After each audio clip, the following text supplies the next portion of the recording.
Kamusta mga kabasketball? Welcome sa channel! Sa video na ito, tatalakayin natin ang isang rookie na talagang nakakagulat ang performance, si Jared McCain, isang pangalan na mabilis nang sumikat sa NBA. Ano nga ba ang dahilan kung bakit siya ay may malaking impact sa liga? Panoorin nyo to! Una, pag-usapan natin ang stats ni Jared McCain.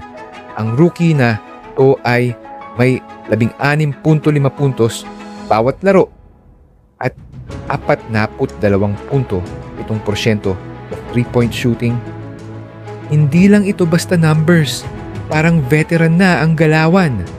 Sa kabila ng pagiging rookie, ginagawa niya ang mga bagay na matagal nang ginagawa ng mga NBA stars. The first year pa lang, nasa level na ng mga legends. Pero alam nyo ba na 15 teams